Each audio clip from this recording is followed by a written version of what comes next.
छत्तीसगढ़ के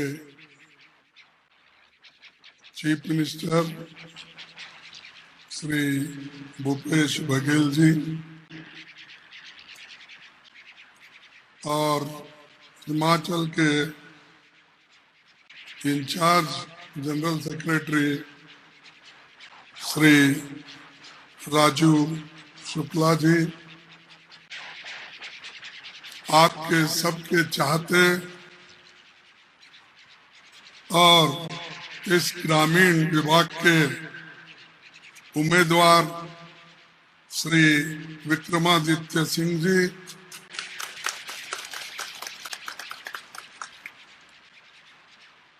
मेरे साथी नासिर हुसैन राज्यसभा के मेंबर, SC/ST डिपार्टमेंट के अध्यक्ष राजेश इलोटिया जी, गुरदीप सप्पल जी और इस मंच पर बैठे हुए सभी एक्स MLA और पार्टी के सभी नेता और यहाँ पर पधारे हुए मेरे हिमाचल के वीरों और वीरांगनाओं और माध्यम के मेरे मित्रों और युवा मित्रों,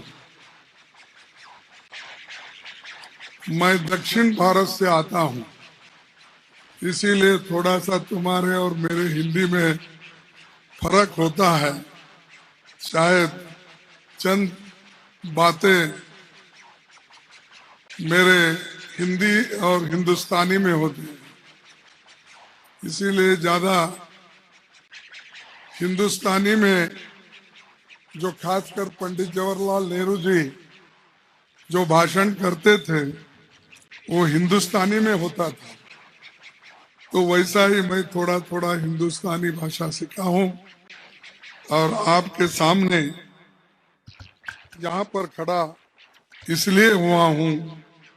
मुझे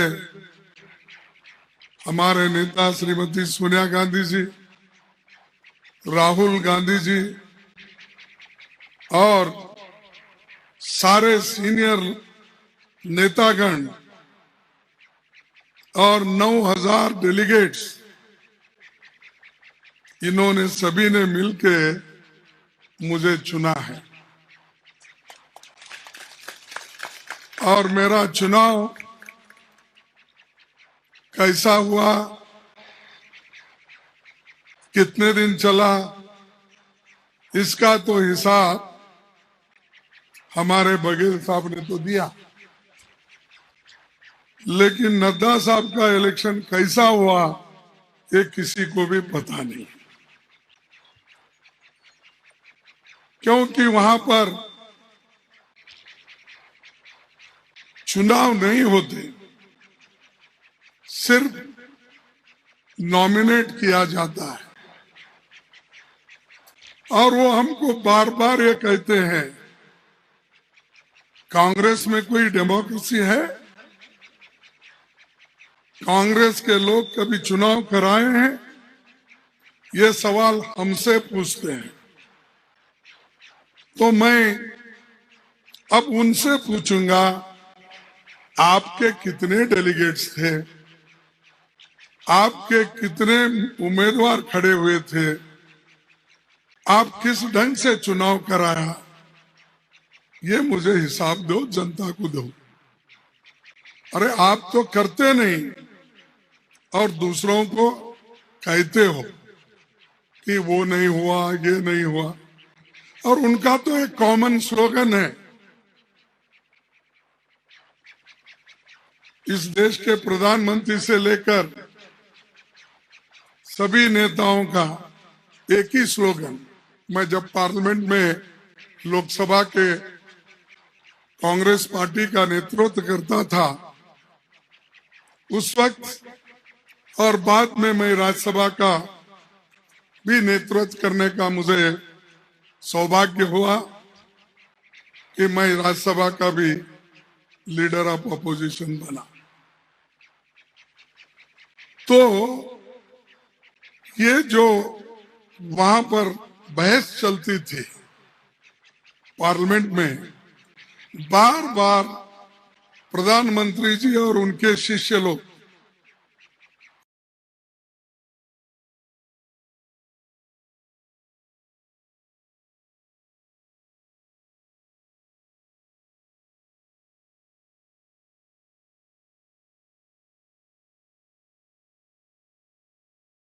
खाली 65,000 और देश में 14 लाख गवर्नमेंट वैकेंसीज है। आप वो वैकेंसी भर्ती नहीं कर रहे। यहाँ 65,000 है, आप भर्ती नहीं कर रहे। और सर्टिफिकेट प्रधानमंत्री बांटते हैं 70-75,000 लोगों का। अरे जब 13 लाख 14 लाख वैकेंसीज है, ये उन्होंने राज्यसभा और लोकसभा में हमारे स्टार्ट क्वेश्चंस, अनस्टार्ट क्वेश्चंस को जो जवाब दिया है, उसके आधार पे कह रहा हूं। सिर्फ मेरे मुंह जबानी नहीं या किसी को ब्लेम करने के लिए मैं ये नहीं कह रहा। उन्हीं के उत्तर है। आप देखिए, आपके गूगल्स में निकाल के देखिए, लाखों वैकेंसीज हैं, वो भर्ती नहीं कर रहे। नौजवान आज इतनी जो अनएम्प्लॉयमेंट बढ़ रही है, इसके तरफ वो देख रहे नहीं। इन्फ्लेशन दिन पे दिन, अवश्य वस्तुओं की कीमतें बढ़ रही है, उधर वो देख रहे नहीं। जीडीपी आपकी गिर रही है, उधर आप देख रहे नहीं। यहां का किसान अपने फल को बेचने के लिए उसको मंडी नहीं है, ठीक ढंग से एमएसपी नहीं है, ये नहीं देख रहे हैं। अरे यहाँ 40-50 रुपए में जो फल ले जाकर 200 रुपए में बाहर बेचते हैं, उनको मोदी सरकार सपोर्ट करती है, उनको यहाँ के चीफ मिनिस्टर सपोर्ट करते हैं।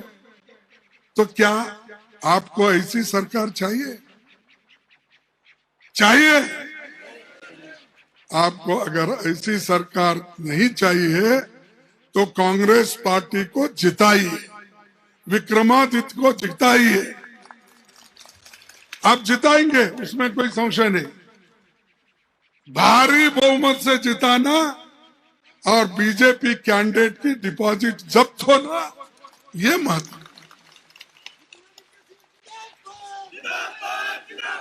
और हमने जो वायदे किए और हमारे पार्टी के नेताओं ने जो आपके सामने 10 वायदे रखे हैं और वो पूर्ति करने के हैं कि वो कोई असंभव नहीं है, सब संभव है। क्योंकि जब हमारी यूपीए सरकार थी, उस वक्त मनमोहन सिंह जी के नेतृत्व में, सोनिया जी के नेतृत्व में 72,000 करोड़ रुपए हमने किसानों का कर्जा माफ किया। यहां के किसानों का भी कर्जा माफ करने का हमने बीड़ा उठाया है, वो जरूर करके रहेंगे। रही बात पुरानी पेंशन स्कीम की, तो उसमें तो बहुत कुछ शुक्ला जी ने बताया, हमारे बघेल जी ने बताया। ये स्कीम हम पहला लागू करेंगे, ये वायदा हमारे पार्टी का है, हमारे सरकार का है। और जब भी हमको मौका मिलेगा, पहला कार्यक्रम, पहला कदम यही उठाएंगे। इसके बारे में प्रियंका गांधी जी भी बहुत से रैलियां करके आपसे मिले हैं, उन्होंने भी कहा है। और हमारे हर पार्टी के नेता ये 10 चीजों को आपके सामने रखा। एक, पुरानी पेंशन स्कीम होगी बहाल, यानी लागू कर दिया जाएगा। महिलाओं को मिलेंगे हर महीने 1,500 रुपए। और महंगाई की मार 300 यूनिट बिजली फ्री देंगे। ये वायदे नहीं, ये जुमले नहीं है, जैसा कि मोदी साहब ने जुमला किया हर एक के जेब में 15-15 लाख रुपए डालूंगा। कहां से लाया भाई? आया 9 साल में? कहां है 15? क्यों झूठ बोलते हैं लोग? क्यों दिशा भूल करते हो? सच बोलो, सच बोल के वोट लो, काम करके वोट लो। आपने ये भी कहा 2 करोड़ नौकरियां हर साल युवाओं को मिलेगी। वो कहा है भैया? अब तो 18 करोड़ नौकरियां होना चाहिए। 18 करोड़ अगर नौकरियां होती तो इतने युवा लोग बेकार होकर सड़क पे नहीं घूमते थे। और आप अग्निपथ योजना लाके, अग्निवीर बना के युवाओं को एम्प्लॉयमेंट देंगे। अरे हाइज तो भर्ती करो पहले, जो नौकरियां है वो तो भर्ती करो। और यहाँ के जो हमारे फौजी भाई है, आप इस हिमालय पे बैठे हैं, इसकी रक्षा कर रहे हैं, इसीलिए तो हम लोग जिंदा है। अगर आप इस भूमि की रक्षा नहीं करते, कोई जिंदा नहीं होता। दुश्मन घुसता था और सबके सर कटे जाते थे। अब मोदी जी भी ज्यादा बात करते, मैं भी करता। क्यों? क्योंकि आप यहां पर रक्षा कर रहे हो, तब हमारे जबान से बात आती है। अगर आप नहीं होते, हमारी जबान भी बंद होती और बाकी के लोगों की कुर्सी भी नहीं मिलती। तो इसीलिए अब जो ये युवाओं को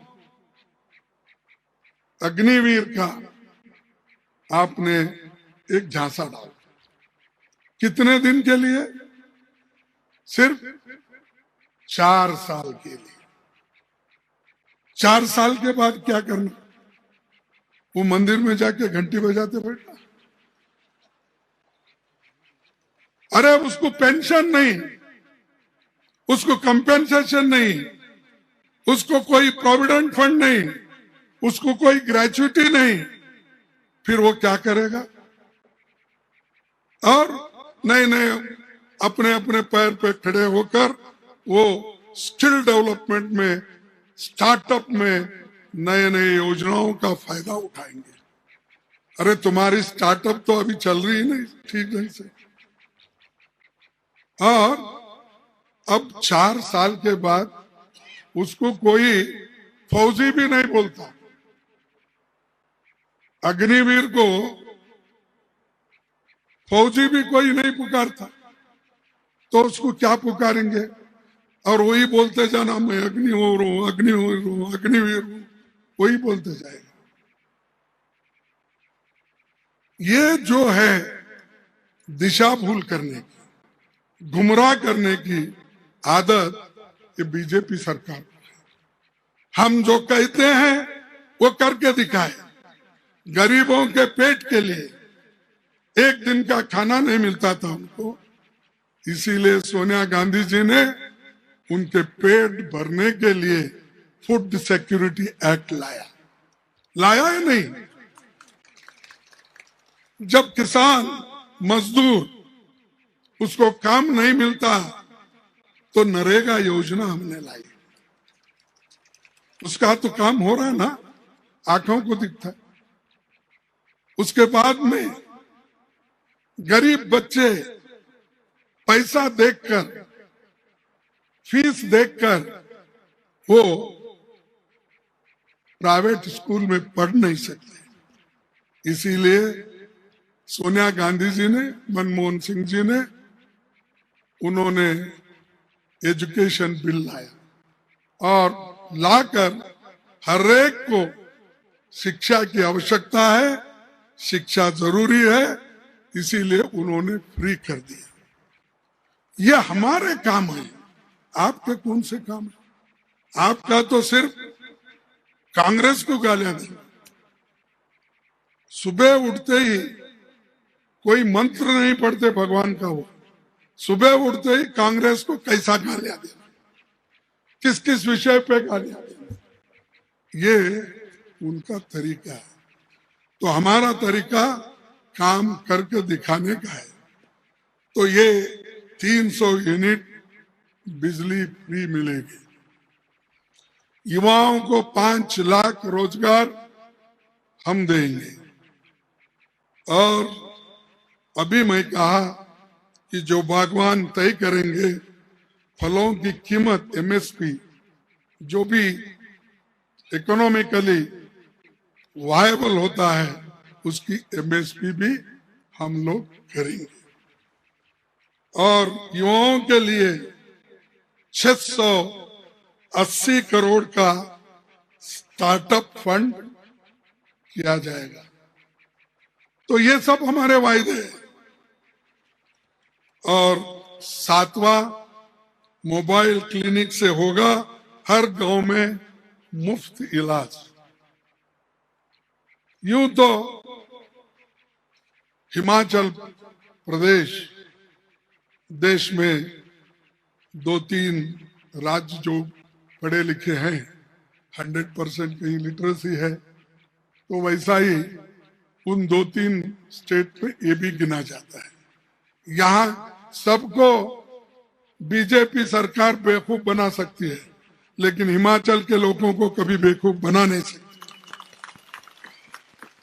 अरे यहाँ तो पढ़े लिखे लोग हैं, देश के लिए लड़ने वाले लोग हैं, नौकरी में काम करने वाले लोग हैं, एक दूसरे से मोहब्बत से रहने वाले लोग हैं। इनको तो आप बेवकूफ नहीं बना सकते। उनको बना सकते जिनको मालूम नहीं है। उनको कह सकते मैं 15 लाख दूंगा, 2 करोड़ नौकरी दूंगा, फलाना करूंगा, फलाना करूंगा। ये उनको कहो।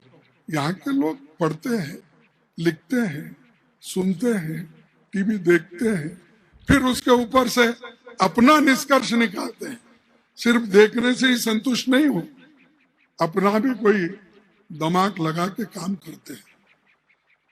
तो ये हमारा स्टार्टअप फंड भी होगा, मोबाइल क्लिनिक होगी, और हर विधानसभा में 4 अंग्रेजी मीडियम, इंग्लिश मीडियम स्कूल खोलेंगे। क्योंकि इंग्लिश मीडियम अगर स्कूल खोलेंगे तो गरीब बच्चों को भी उसका फायदा होगा। अमीर लोग तो अपने बच्चों को बड़े बड़े शहर में जहां इंग्लिश मीडियम है वहां भेजते हैं, सरकारी नौकर के बच्चे भी वहां जाते हैं। लेकिन गरीब से गरीब, मजदूर, किसान, ये लोग पैसे देकर इंग्लिश मीडियम में पढ़ाने के काबिल नहीं रहते। उनके लिए हर विधानसभा क्षेत्र में 4 इंग्लिश माध्यम के स्कूल हम खोलेंगे। और गाय भैंस पालकों से हर दिन 10 लीटर दूध खरीदेंगे। और 10वां पॉइंट है, 2 रुपए किलो में गोबर खरीदेंगे। ये सब हमारे वायदे हैं, ये हमारे जुमले नहीं हैं, वायदे हैं। तो ये हम करके दिखाएंगे। अभी मुझे आगे भी जाना है, बहुत सी चीजें मेरे सामने है कहने के लिए, लेकिन मैं वक्त की कमी की वजह से मैं आपसे यही विनती करूंगा आप एक सब जगह मुझे इंफॉर्मेशन मिल रहा है, मैं क्रॉस चेक कर रहा हूं कि हिमाचल प्रदेश में कांग्रेस पार्टी की सरकार आएगी, जरूर आएगी।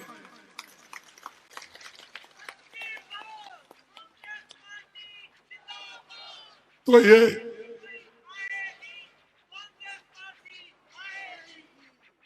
पर जाएगी भाई, जाएगी, बीजेपी जाएगी।